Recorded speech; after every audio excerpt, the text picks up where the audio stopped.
Hello. Happy Thursday. Welcome to the Health Spot with Ariel and Kiki. I am Kiki. I am a leadership coach. I help people gain confidence and clarity so they can take intentional action towards their goals, build resilience, and live a more fulfilling and joyous life. And I'm here today with Ariel. Want to give a quick introduction? Yeah, I'm Ariel. I'm a health coach and I specialize in working with female leaders and helping them prioritize their life so they can, have the energy to do all the things they want to do and need to do. Absolutely. I love it. So we're here. We combine leadership and health. And me personally, I think being able to take my health into account, it's helped me be a better leader. And so that's really what we're here to do is help people find ways to take care of themselves so that everything else really falls in place. Fill your own cup, let it overflow into all of the other responsibilities and priorities you have as a leader. And today we're really excited. We have a special guest with us that I'd like to bring up. Her name is Jasmine. Jasmine, do you want to give us a quick introduction? Hi, thanks for having me. My name is Jasmine. As you said, I'm a naturopathic doctor, and I focus specifically on gut health and hormones. So I do a lot of comprehensive tests to determine what's going on at a root cause level. So if someone has a sensitivity with a certain food they're eating, or some kind of bacterial overgrowth, parasite, pathogen, fungal overgrowth, all these things that affect our gut microbiome. So I look for those. I also do comprehensive hormone tests that not only look at specific hormones, but also look at the metabolism of our hormones. So how they get broken down in our bodies and how they work in balance with one another. And then I use different modalities of treatment, which is always fun. I make lifestyle and dietary recommendations. I use a lot of herbal medicine in my practice, homeopathy, nutrient therapy, bioidentical hormone replacement therapy, peptide therapy, all sorts of good stuff. So interesting. So I met you through Ariel. You two knew each other before this. How do you guys know each other? So we met through an panel that we did together about women's health, right? Mhm. That's how we Yeah, met. Yeah. we were both in the Beverly Hills Chamber of Commerce, and I am on the Health and Wellness Committee.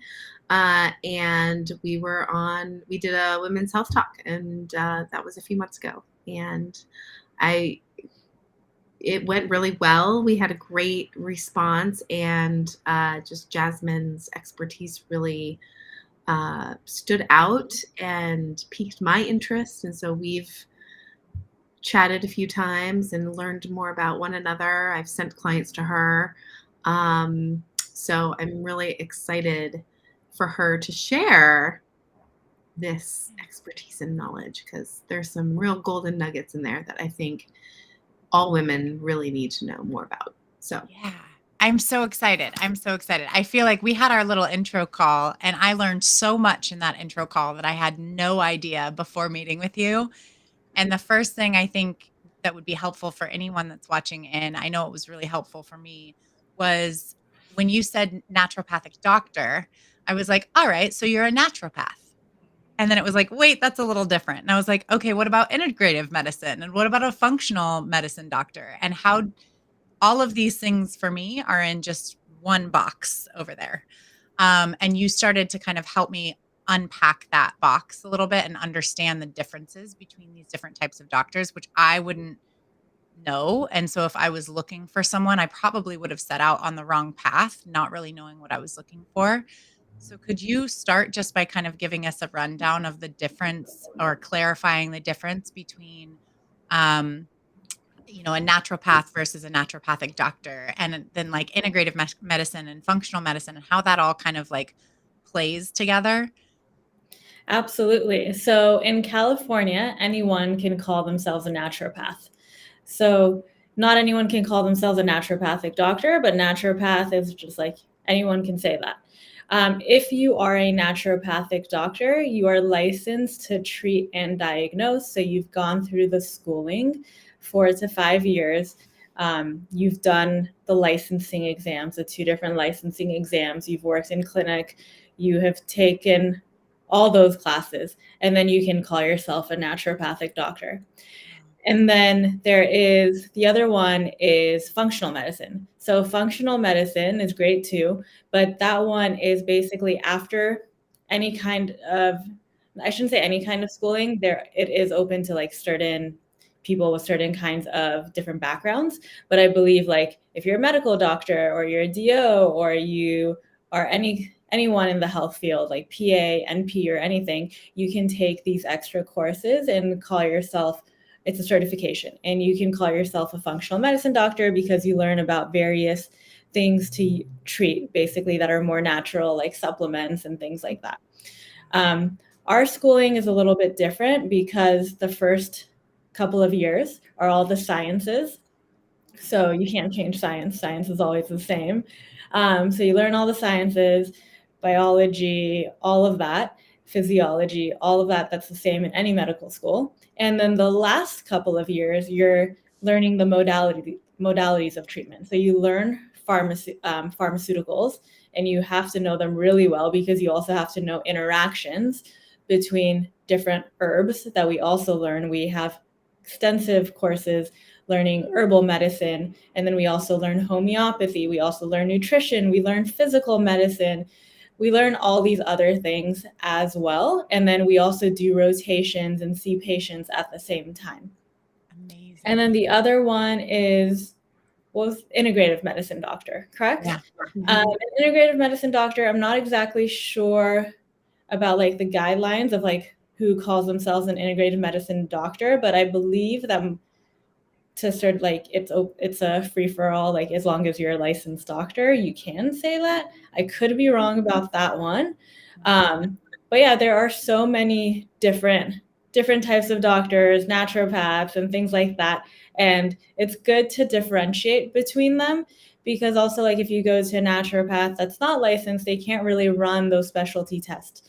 So like when I see patients, they come in here, we do extensive lab work. We have a phlebotomist on site, we draw blood, we check what's going on. I'm able to treat, I'm able to diagnose. Like if someone has a thyroid issue, I will prescribe medication if I think it's necessary. So yeah, good question. Yeah, I think it's really important to know the distinctions between these different types of doctors. And my understanding of integrative medicine doctor is that they are also a licensed doctor. They also have to have the same amount of schooling, and their specialty lies more in combining Western medicine with more herbal, natural approaches, remedies. Or like more open to like giving supplements for certain things, or like and I think they can diagnose too. Yeah, I believe so also. Because I think in California there's like a law about like if you're calling yourself a doctor, you actually have to be licensed if you have that doctor by your name. So that's really good advice for people, is to know the difference between these different types of doctors and to know which ones require like the terminology doctor and I don't know. Yeah. I'm lost. Totally. Totally. No, the biggest thing for me was if I was looking for a naturopathic doctor and I found someone who is a naturopath, I would have assumed that was the same thing. Yeah. And to understand that I may be spending some time going to this naturopath who can't run the same tests, who can't prescribe, diagnose or prescribe, who haven't necessarily been in clinic and had the type of experience. Like that's a huge differentiator for me deciding who I'm going to go to that I wouldn't have even considered. I would have just been like, oh yeah, naturopathic doctor, naturopath, same thing. Same word. It's the same thing. So that was so interesting to me. I would definitely shift my approach in finding the right doctor depending on, or finding the right person depending on what I was looking for, Mhm.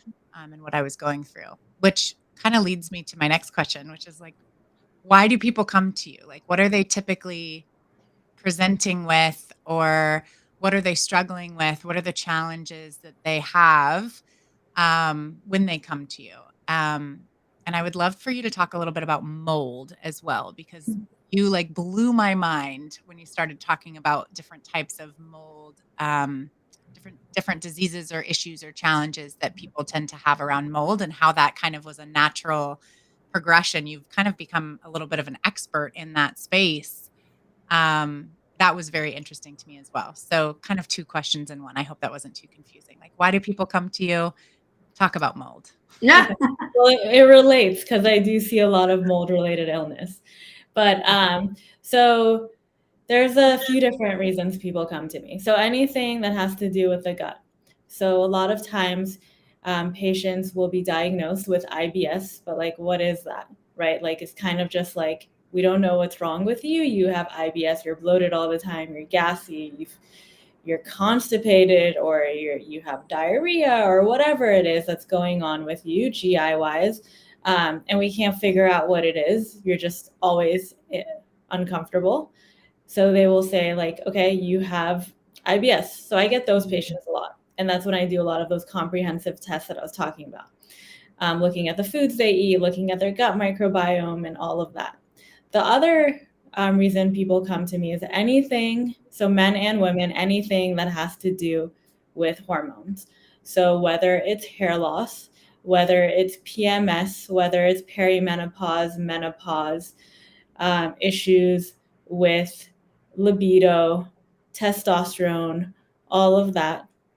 That's a big one as well. And people that just want to feel like overall like energized and optimized and just feel like their normal is just always being tired, and they just want to feel better.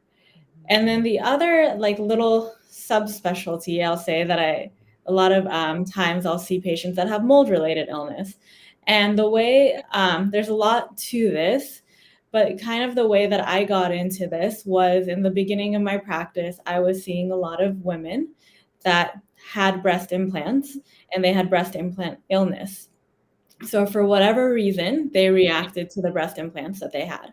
A lot of times these women would take out their breast implants and they would feel better, but a lot of times they would need help with that recovery process. So they would take out the breast implants and they still didn't feel better. And they had gone to every single specialist out there, rheumatologist, cardiologist, you name it, they've gone to that specialist. And they've kind of just been gaslit by all these doctors, and they've been told that it's all in their head. There's really nothing wrong with them because they've done all the blood work, everything's fine. But they still have all this joint pain, they have brain fog, they're tired, they have hair loss, they have all these issues, but they can't figure out why. And they've just been told by the doctor, it's all in your head, there's absolutely nothing wrong with you, you should go on this anti-anxiety medication. And that was a majority of the women that I would see at one point. Wow. And they would come in here and tell me their stories, and they would say things like, I get heat rashes, or I have like, I don't know, like toenail fungus, or like random things here and there. And I started doing these mycotoxin tests, so meaning like metabolites of mold. I would check them for mold, and I found crazy high amounts of mold in their urine compared to any other patient population that I saw. And I've never done a study on it. This is completely clinical. Like, it's just what I saw in practice. And I don't know exactly why this is happening. I have many theories about why this is happening. Partly like maybe biofilms accumulate on your breast tissue and you're reacting, or it changes your detox process. I really don't know exactly like scientifically what's going on, but it is something that I was seeing. So because of these women, I got into mold related illness. I took extra coursework and started seeing all types of patients that have mold. So kids, men, women, all sorts of people that just have mold related illness. So that's like a big part of my practice as well. But in short, I always say gut health, hormones. It's easier to understand, but there's a lot that goes into it as well. Oh my That gosh. is so interesting. How you discovered this mold related illness stuff. So I guess my question is like, can you tell right off the bat now when somebody comes to you and they give you some symptoms? Like, what are some of those mold related symptoms? Are they obvious, or do you really have to do the blood work? They're not always obvious. They're usually kind of like, these are usually, I don't jump to mold. Although I see it a lot, I don't like to jump to mold because it's also a drastic change that you have to make in your life. Like once you find out, okay, I live in a house that's full of mold, like you have to do something about it. And it's hard to leave your home, or it's hard to go through that construction process. So I don't jump to that. I really try to find out like what else is going on. And if like there's like also like other environmental toxins like heavy metals or like nutrient deficiencies or anything else that might be going on that causes you to have those symptoms. But for those patients that come in and they have like crazy skin flare-ups, like whether it's eczema or hives, whatever it is, I always have it in the back of my mind, like this person might have mold-related illness. But usually those are the patients that have been to all these other doctors and they've done all the other tests and they found that everything is negative. That's usually when I do those tests. Or if I find some kind of like symptoms that are very much mold related. So like some of them will be chronic sinusitis, like nasal congestion. That's a big one because you're inhaling those mold spores. Another one is just like fungus all around your body, or your sensitivity to pretty much everything that you eat, just always feeling bloated no matter what you eat, or you feel like you can't even eat anything. Heat rashes is a big one for me too. Like the person that goes in the sun and gets rashes, or the person that just gets rashes in general. That's always been something that I look into. But I wouldn't say there's just like one specific symptom. Okay. Oh my gosh. I have another question. So even as you're talking, I'm like, eczema, check. Heat rash, check. I'm like listening to you talk and I'm like, so if like for me, right, I actually feel, because I've shifted my own health and made some lifestyle changes, I actually feel more energetic now than I have in the past, but that was also something that was concerning. Is there like a typical, when someone comes in, if they're not like, if they're just like, I'm not feeling 100% and I have this thing over here and I have this thing over here and I have this thing over here, then do you kind of go, okay, let's do some tests? And then based on those tests, then you take the next step of kind of, okay, what do we think is actually happening here? Is that kind Yeah, of the process? pretty much. But so like usually when I first meet with someone, it's the initial consult's pretty long. Like I spend an hour with the patient really trying to understand what's going on with them. So it's not only their symptoms, but I ask a lot of, I would say, weird questions to really understand like what their exposure is or was to different environmental toxins. Common one just being like, were there any leaks in your bedroom? And a lot of times people will say, yes, I had a leak in my bedroom for like the longest time and I didn't do anything about it. So then I would think, okay, maybe mold. Or I'll ask to eat a lot of tuna or big fish. And if a lot of times they're like, yeah, I'm a big sushi eater, well, let's test for heavy metals. Like, let's see what's going on. But based on that conversation, so not always based on the symptoms, but it is definitely an accumulation of all of those. I'm struck by the fact it's so cool when you get to talk to someone who's an expert in a specific space because they know the right questions to ask. And that's what I'm hearing from you is like when someone presents, they might be like, I have this symptom and I have this symptom and I have this symptom, but it's not just the symptoms. It's also, the right questions to ask to be able to kind of uncover what other things might be going on that that person may not even realize or bring to the table, which I think is so incredible. Like, I think that's the best part about going to someone who's an expert is they know the right questions to ask and they draw out additional information that maybe you wouldn't even have correlated with why you're there in the first place. That is such an important observation. And I kind of feel like when I go to a doctor and they ask me all the generic questions, I like get really annoyed because I'm like, yeah, what is this going to tell you? You know? Mhm. And I have spoken to doctors such as yourself, Jasmine, who have asked some interesting questions. I'm like, oh, and then I would ask them like, well, what does that tell you? And then they would kind of embark on this answer of what they're trying to learn, and it's just so, I don't know, it just makes you feel more seen as a patient Yeah. and more as a human being, that you're not just, coming in with a problem that they're just going to brush you off. So Yeah. I personally really appreciate that approach. I think I take that approach as well in my coaching, but so I gravitate towards others as well who do the same thing. Yeah, and that's a big one also, like with thyroid health, for example. Uh-huh. Like everyone has a thyroid issue nowadays.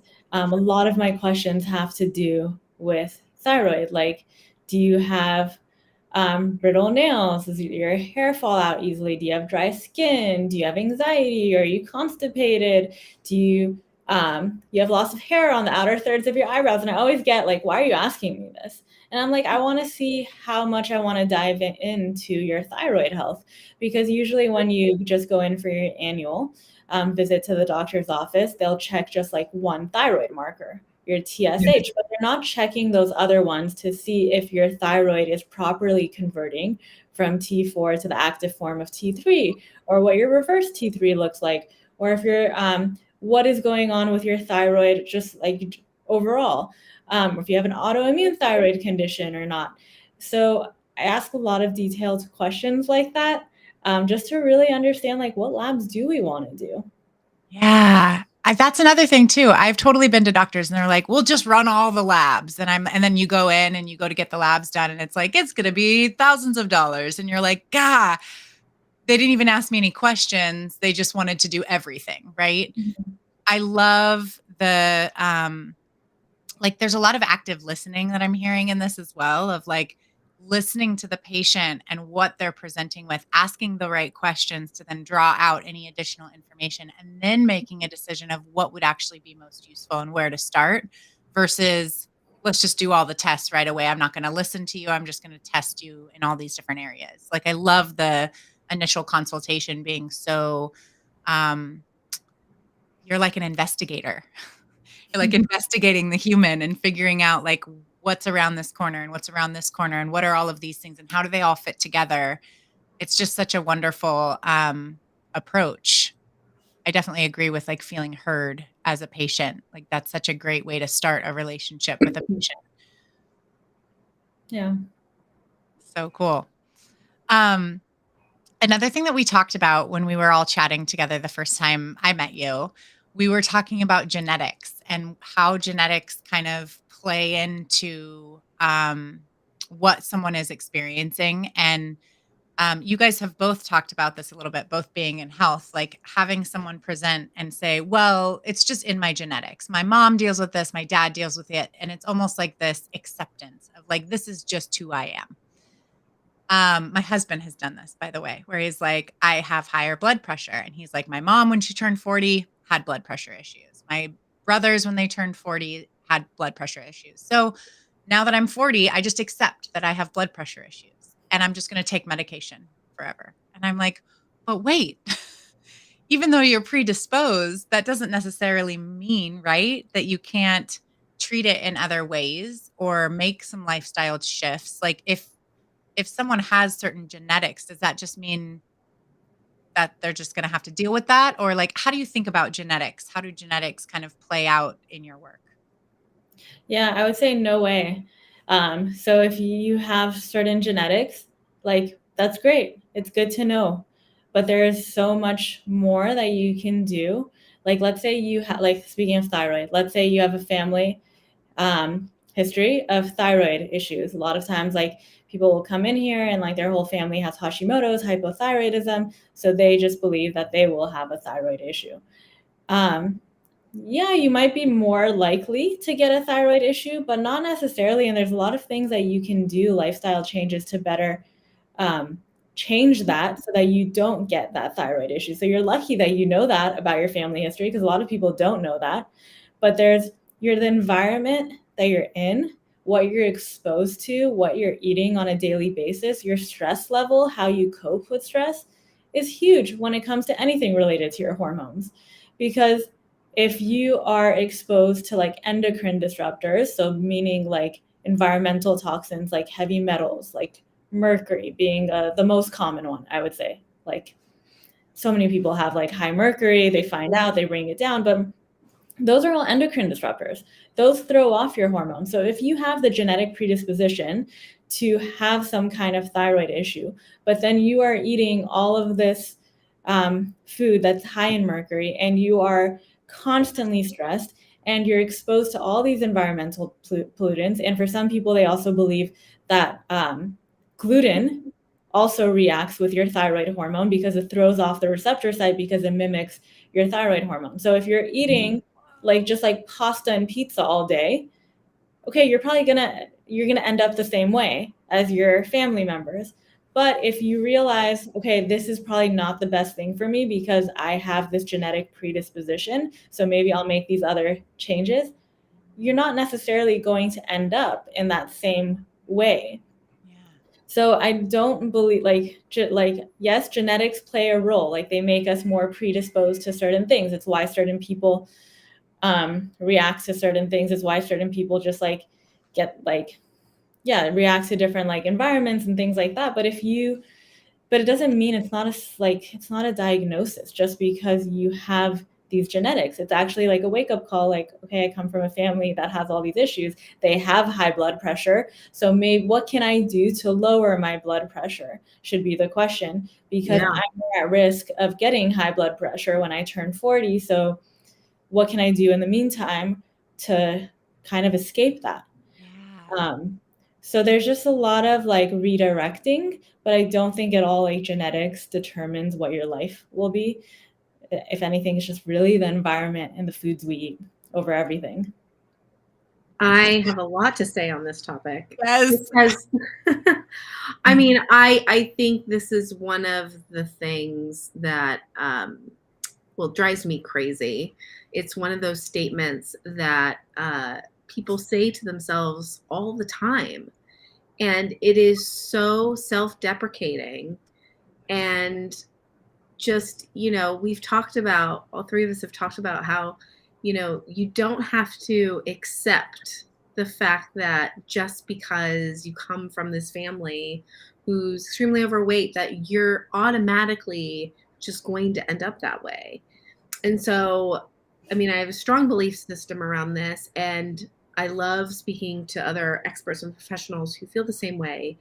Uh, and I think my role as like the health coach on the nutrition and fitness side is really teaching people to do everything they can in their own power to optimize their genetic expression. So like turn on those genes that are supposed to be turned on, and there's so much that we can do on our own lifestyle shifts, food, nutrition, exercise, movement, that I think play a heavier role in our genetics.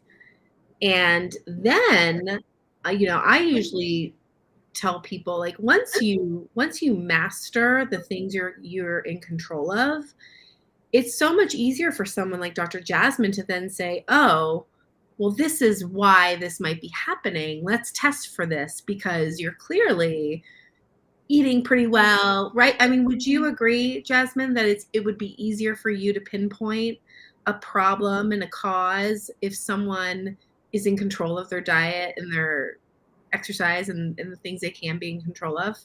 Definitely, 100%. Yeah. Yeah.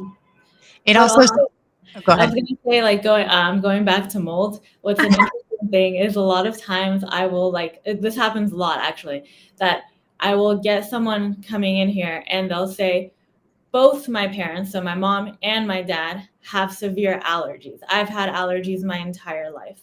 Or both my mom and dad have autoimmune issues or cardiovascular issues. Well, your mom and dad do not have the same genetics in most cases. So what is going on in your environment in that house that you guys all grew up in, or that you lived in, that you grew up in, and that you lived in with your parents, that the entire family has something? That's so interesting. That's the question people should ask. Wow. That gave me goosebumps. I want everyone to know. This also, I think, helps me as someone who likes to have control. I'm sure everyone likes to have control in some way, shape, or form. But the concept that, oh, it's just in my genetics feels so out of my control. Like if I have that mindset, I don't feel like I'm in control of anything. So why put the effort in? Versus the flipped mindset, which is I do have control. I may not have control over everything, but I have control over my environment. I have control over the foods that I put in my body, how I nourish my body, how I move my body, how I take care of it. And I think that's such a different frame of mind than, oh, I have high blood pressure. My whole family has it. I was just destined to be this way. It just is a completely different mindset for me versus that mindset of like, okay, what do I have control over and what can I do? It's so much more, I don't know, motivating to make shifts and try different things versus that mindset of like, oh, this is just how I'm meant to be. Which gives so much hope, I guess, like if I could give myself that hope when I was younger and I was like, well, I'm just destined to have anxiety and depression for the rest of my life. I was diagnosed at 18 and I've just always dealt with it and just always am going to deal with it. And then with that example, like I've learned what I have control over. I've learned how to proactively support my mental health in a different way and physical health. I think that plays into it. To get to a point now where I'm like, oh, I'm not actually on anxiety medicine anymore. I'm not on antidepressants anymore. I'm not struggling with this in the way that I've watched other family members struggle with it. And at some point in my life, I really did take that mindset of like, well, this is just what I'm destined to be.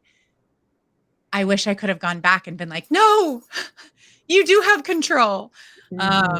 Because it wasn't until I really embraced that I was able to see a change and see a difference in a positive way. And then that just kept motivating me to keep going, keep eating healthy, keep moving, keep questioning my environment, putting myself as a priority. Yeah, this concept of feeling bad is normal and that you just have to live that way. Unfortunately, I think that's the more popular road that people take. Yeah. And, I think the less traveled road is the one you just mentioned. And, I think question the road you're on, and is there another road you could take? I think is a good question to ask yourself. Yeah. So you can feel better because, yeah, we don't have to put up with feeling like crap all the time. Right. And I think when you do feel like crap, I mean, change is hard, no matter how you spin it. Change is difficult. It can be an opportunity. It can cultivate transformation, but it's still hard. Change is hard. And when you're feeling shitty and someone is like, but you can change it. It's like, oh, no, I'm just meant to be this way. Like it almost is, at least for me, that was my experience, was very much like, that's a lot of effort. That's a lot of effort I got to put in. And I don't know what the outcome could be.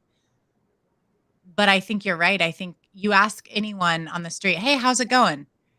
Everyone's like, oh, I'm fine. And you dig in a little bit further and it's like, I'm stressed or I'm anxious or I haven't been sleeping or I haven't been able to eat because everything I eat, I get bloated and I feel shitty. Like it's with everyone has that. Everyone has something that they're dealing with. And it's like, I loved what you just said around not normalizing feeling crappy. Like that shouldn't be how it is. But I Yeah. think that's the hesitancy. At least for me, that was the hesitancy. It was like, okay, I don't see the light at the end of the tunnel. Yeah. And that change feels long and arduous. Do I really want to put that effort in when I don't even feel like I have the effort to, make myself a healthy meal? Um, how do people get over that? Like, Jasmine, when you're talking to someone who you're like, okay, this shift in your lifestyle could completely transform how what you're experiencing right now. These symptoms, these issues that you're experiencing, if you can just do these lifestyle switches, you'll be able to see, value in that. Do you find that people are hesitant, or do you find that people come back to you and they're like, okay, I made all the switches and you're right, I do feel better? Or like, is it kind of more of a process of people like mentally having to get over that hump of like, oh, I can't eat chocolate cake every day for breakfast anymore. You're telling me I can't eat chocolate cake for breakfast. Like, okay, for me, it wouldn't be like a one day I'm doing it, one day I'm not. It would be kind of a journey. But do you see what's that journey like for people? How does that play out for people where it's like, okay, here's the lifestyle change. And they're like, okay, yeah, that is something I can do. But then what happens between that moment of noticing that and then getting to the point where they've made those lifestyle changes? Like, what does that process look like for people? So it's I would say it's different for everyone, but it's really hard. It's not easy at all. And I always tell people like you're coming to me, like I'm helping you find out what's going on, but at the end of the day, it's really like up to you because I'm not giving you just a medication and sending you off and then your acne is gone. I'm telling you, okay, you need to stop eating these certain foods and we need to like really get to the root cause of the issue, and getting to the root cause of the issue and making those lifestyle and dietary changes is really, really hard. I've found that in my practice, what motivates patients is seeing data. So those labs that I do are really helpful because we get to show someone that, okay, you have had like this lifelong acne that you have not been able to get rid of. You've gone on every single treatment out there, Accutane, doxycycline, oral contraceptive pills, all these different things. You've tried all these topical stuff. Nothing has worked. But here you go. This is your stool test. These are the results. And this is showing us that you have this bacterial overgrowth. Not only do you have this bacterial overgrowth, but these are your levels, and this is what bacteria is elevated. Seeing that data, and I always say we're so lucky to live in a day and age where we have access to these kinds of data to see really what's going on our insides. But seeing that data is always very motivating for patients usually to see like, okay, this is what I need to do. It's not like, for example, like if I need to cut out a certain food, it's not a forever thing. Although once you cut out certain foods and you start feeling better, you don't always crave them the same way. Yeah. Like I have people in here that are like, bread is my favorite food. Like bread is the best thing ever. I do not ever, I rather have like a skin full of acne and be constipated and bloated. I will not give up bread. Like there's no way. And like they look down on people that don't eat bread. They always make fun of them. And it's just like funny to see that. And I always say like, okay, well, how would you like, what will you think of bread if you eliminate that and all those symptoms go away? You just don't see those foods the same way. You don't have that kind of craving because those are the foods that are actually making you feel crappy. But there's like a lot of different foods out there for like different people, but it's like really finding out like what doesn't work for you. But I would say really seeing that data, having that conversation with someone is big. The other thing is I try to meet each person where they're at. So I'm not going to tell someone to make all of these lifestyle and dietary changes when I feel like it's just going to overwhelm them and they're not going to do anything. Yeah. You know, like there's baby steps. And just really trying to understand, okay, where are they coming from? What are they used to? What kind of family are they in? Are they the one that's cooking for the family? Like, do they even have time to cook? Like really like trying to find out what is going on with them, what their life looks like outside of this office, and trying to really just meet them where they're at to motivate them to take those steps, to really just help with that entire like healing journey and coming out of feeling like this is my norm and this is how it's always going to be. Because unfortunately, we've kind of just, as women specifically, I would say, we've kind of just accepted like this is our norm. Like we get our period, we're going to be in pain and we are going to be so tired, but it's fine. Let's pop 10 Advils and work the same pace that we've been doing and work full time, take care of kids and a family and all of that, do it all at once because you know what? That's the norm. Like that's what has been expected of us. Mm-hmm. And just like, so we just kind of, or like people that are feeling like fatigue all the time. I always feel like I'm just like everyone around me is always so tired. And I'm like, this is not normal. Like, you're not supposed to feel tired all the time. Like, when did this become okay to just be like sad and tired all the time, 24/7? Like, you just like want to like stay at home, do nothing. Like this is just like people have kind of just accepted this as this is normal, but it's not. Just because it's common doesn't make it normal at all. Like there is a reason your body is telling you, there's a reason why you're feeling these symptoms. And there are people out there that can help you with this. And there are ways that you can find out what is causing this to happen. Of course, though, there's like this whole like domino effect, catch-22 effect and all of that, where like if you're so tired, like how do you even take that first step to really even go and call someone to make an appointment to find out what the root cause of the issue is?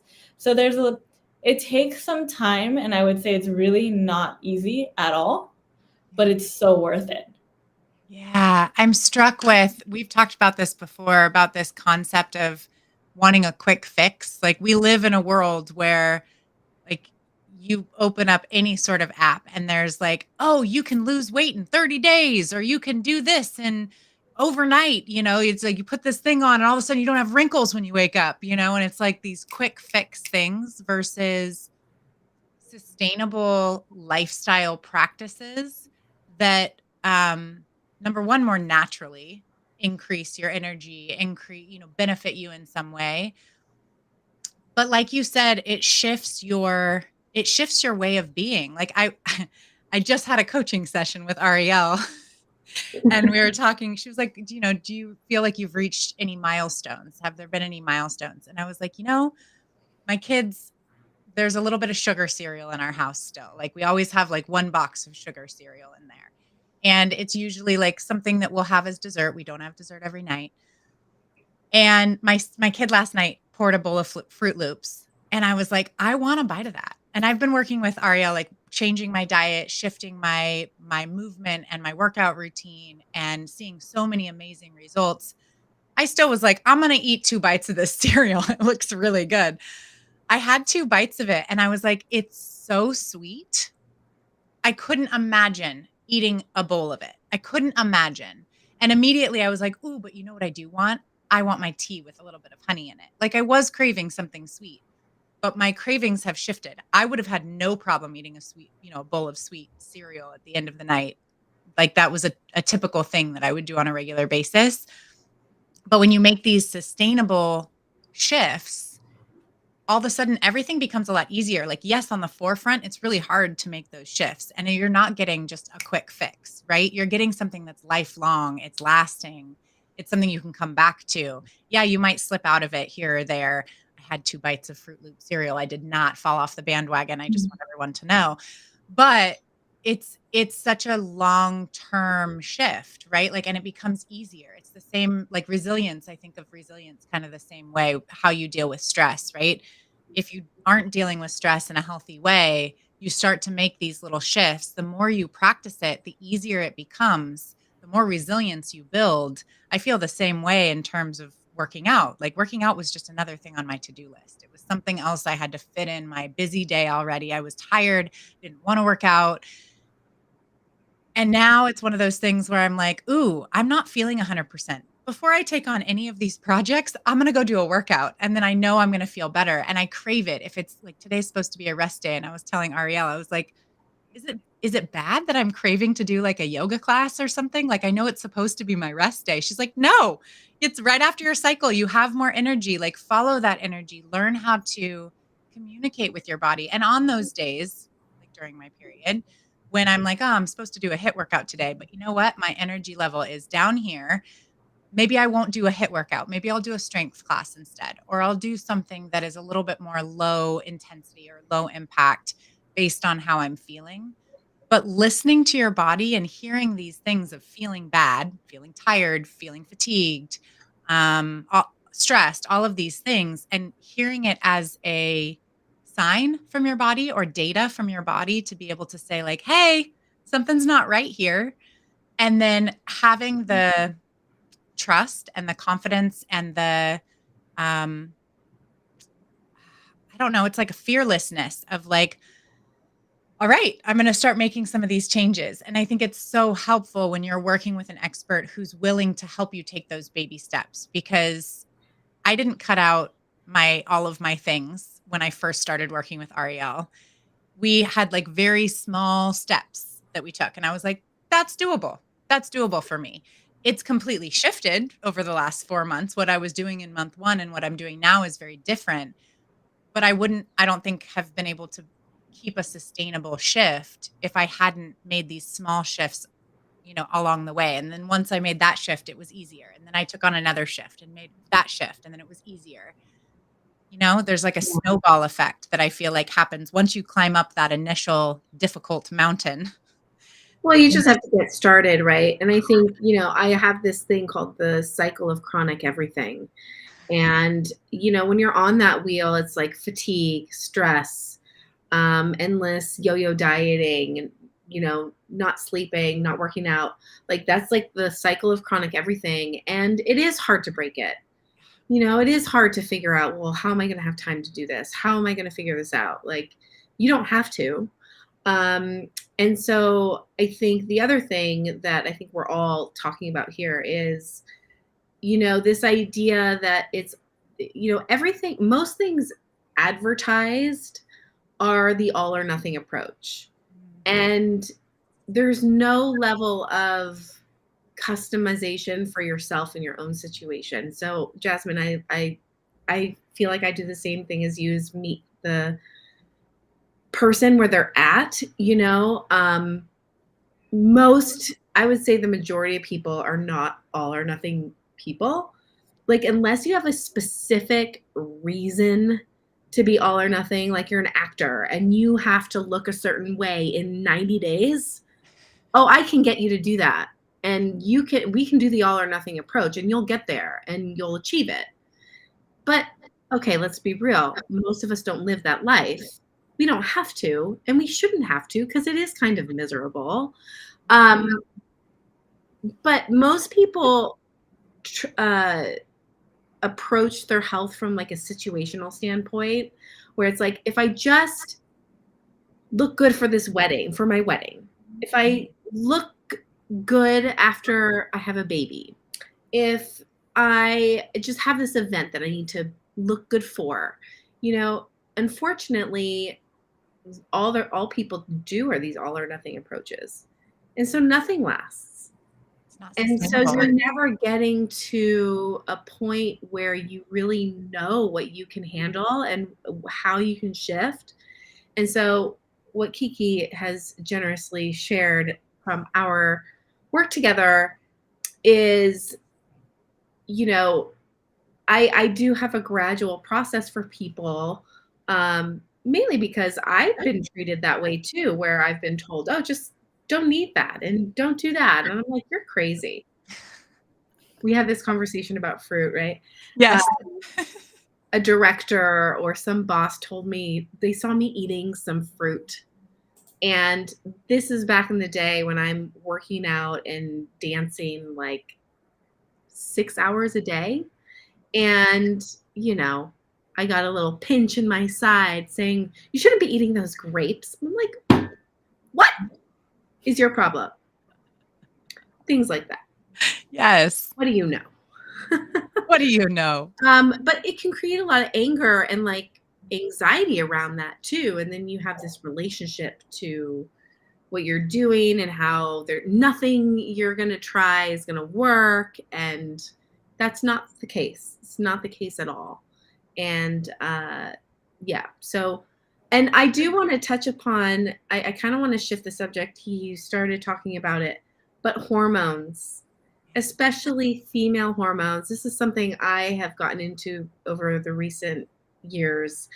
And it's just so eye-opening and validating as a woman that, like, okay, we can honor this. There's something physiologically happening in my body that explains why I'm feeling this way, and I don't have to push through certain moments.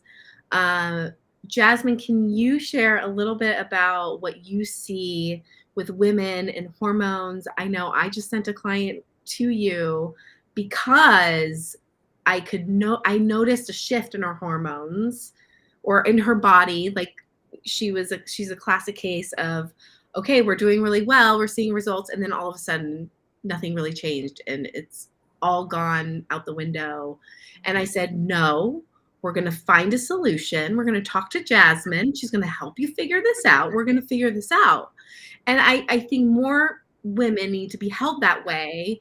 And more often than not, when we're like, well, I guess this is what my body's doing now. Again, this whole self-acceptance thing. And I'm like, no, we're going to figure this out. So Jasmine, I would love for you to kind of share your thoughts on hormones and what you see and the fixes, and maybe it's simple, maybe it's not. I would love to hear your perspective. Yeah.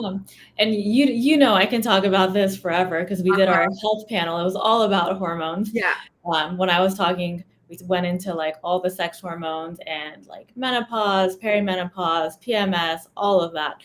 But yeah, just really understanding your hormones is key from a young age. So like basically when you get your period and like the cycle and like just knowing your cycle and knowing, as Kiki was saying, like she felt, and Ariel, you're encouraging her to go take that workout class, that yoga class on her off day because it was right after her period. She was in her follicular phase. She felt great and she wanted to work out. And really understanding your hormones is so important because then you can be like, okay, first half of my cycle, I have more energy. So let me do these things that I like later on I might really not want to do, or like you can do more intense workouts at that time as opposed to like later maybe you want to do like a more mellow yoga class or go swimming or something like that that's more gentle on your body. So understanding those two phases and where you're in your cycle is really important. But then as we get older and we go through like that perimenopause range that can last for like 10 years, there's so many different shifts that happen to our body. And this is what I see a lot in my practice where women come in and they just feel like they're like, do you have depression? They're like, I don't know. Like, I just feel blah. Like, I don't know how to say it. Like, I'm just not motivated, but I just feel blah. Like, everything is just blah. And I hear this a lot, like the same way. So many people use the word just blah. Yeah. Or is another one. Yeah. But it's just like when we go through that time period of perimenopause, our hormones fluctuate and eventually they go down. And a lot happens, whether it's an energy thing or we stop sleeping well. Like a lot of women will get insomnia because of the lack of progesterone or irritability and anxiety. They'll get hair loss, low libido, vaginal dryness, UTIs, all these things that come along with that time period. But really understanding like which hormones might be out of whack is wonderful because you can actually do something about it. Like it does not have to be your normal. Like you do not have to go through the rest of your life feeling this way because there's so much that you can do. There are certain like foods you can eat to help support metabolism of estrogen. There's certain herbs that you can take to not wake up in the middle of the night because of night sweats, or certain herbs to lower your cortisol, your stress hormone that's supposed to go down at night so you get better sleep.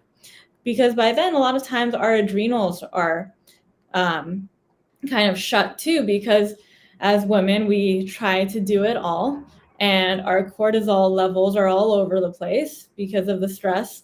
And that affects our hormones, and that just like affects so many things long term. And around this like perimenopause, menopause time seems to be like when I really see this the most. And then like understanding like, okay, like I'm not able to feel as motivated and I feel low mood, like maybe it's like testosterone deficiency, or I feel like I'm getting like wrinkle, like my skin elasticity is gone, like my skin is dry. I have wrinkles all over, like vaginal dryness, all of that.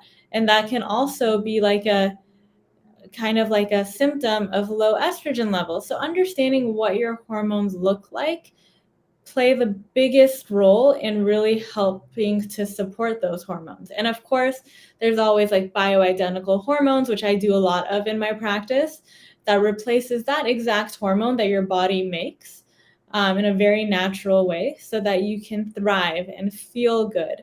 And as we get older, of course, we're more at risk for like osteopenia, osteoporosis. So like our bone density has a lot of issues with that, and people take medications, and then hip fractures and all of that. But hormones and supporting your hormones are so big in preventing all of those conditions and symptoms from occurring. So, like I know I can talk about this forever, but I know we don't have the time. But that's like basically that's my little like hormone little short hormone spiel. But are there any questions? I'm happy to answer questions. We don't have any specific questions Okay. right now. But no, I think basically if you're questioning, you're feeling blah, go seek an expert and get some of these tests done, because it's totally worth it. And collaborate with different experts to help you get going in the right direction, I think are two really important takeaways. I mean, I could talk about hormones now all day as well. So maybe we'll just have to save that for a future episode. But yeah, I feel like coming from a non-expertise standpoint around hormones, I feel like understanding my hormones, understanding my cycle, understanding my levels of energy, and really, I think being more curious with my own self rather than judgmental, because we're all our own worst critics. And before we even realize it, there's some sort of shame or judgment. For me, it was always the week of my period. I had such low energy that even if I was working out or I was, eating really healthy, I would fall off the bandwagon during the week of my period. And then it was like, what's the point of getting back on this bandwagon? Right. And I think learning about my hormones and learning about this cycle and these shifts have allowed me to be more curious in the moment, but then also have allowed me to rid myself of like the shame and the guilt that came along with that. Because if there is a day that I'm like, all right, I'm supposed to do a HIIT workout today, and I'm like, gosh, I am just exhausted. It used to be that I'd say, well, I guess I just shouldn't work out. And then I'd feel guilty about it, or I'd have shame. And now it's like, all right, well, I'm exhausted. Maybe I'm not going to do a high intensity, HIIT workout, but can I go for a walk outside? Or can I do, a low impact yoga, restorative yoga session? Can I move my body in some? And I always end up feeling better. I always end up feeling proud that I still took that step. So understanding my own hormones and the cadence of how I feel throughout the month or 28 days or whatever that cycle length is, it's really helped from an internal dialogue perspective. And again, coming back to control, if I can understand where I'm at, can still have control. It's not that I can't work out during my period, it's that I choose different workouts during that time. And the other thing I wanted to say is for anyone that's watching this recording, because I know there's a lot of folks that can't, they're busy and they just, this time of week doesn't always work for them. So if there is someone that's watching the recording and you're like, I have a question for Jasmine, but I'm just watching the recording, like feel free to add your question in there, because we can always get back to her, get that question answered. And even if it's after the actual recording. So I wanted to say that in here as well. So we are coming up on time. We're actually 2 minutes over, but I do want to ask you, Jasmine, is there anything that you want people to walk away with from this session? Like if there was one really important thing, I know what it would be for me, that I've already kind of heard, but if there's one thing, one takeaway that you wanted to share, what would that be? If you don't feel well, like do something about it. Don't accept it as your norm. Like if you are fatigued all the time, don't think that this is how you should be. Or if you have some kind of skin flare up, whether it's like acne, eczema, any kind of inflammatory skin condition, don't take it as this is just like normal, this is how I've always been. Or if you're not having like a regular daily bowel movements, don't think that this is normal either. Like making sure that like you pay attention to yourself and you seek out the help that you need instead of just normalizing it, should be the big takeaway. Yes. Awesome. Agreed. Love that. Yes. Ditto. Amazing. Jasmine, thank you so much for being here today. I feel like I've learned so much. I'm really excited to reach out to you. Do you take Zoom patients by chance, or like virtual patients as well? I do. Yeah, I do Okay. a lot of virtual. Okay, cool. I'm going to reach out. I'm really excited to chat a little bit more with you and continue learning from you. And I'm so grateful that you came to kind of chat about this with everyone, because I think it's such an important topic and it's not something that's readily talked about. At least I haven't been in those Zoom rooms or those LinkedIn lives that are talking about these things. So thank you so much for coming and for sharing your wisdom. Thank you so much, both of you, for having me. This was a lot of fun. Amazing. All right. I'm going to end our live stream now. I hope everyone has a wonderful day, whether you're watching the recording or you're here live with us. Thank you for coming, and we'll see you all soon.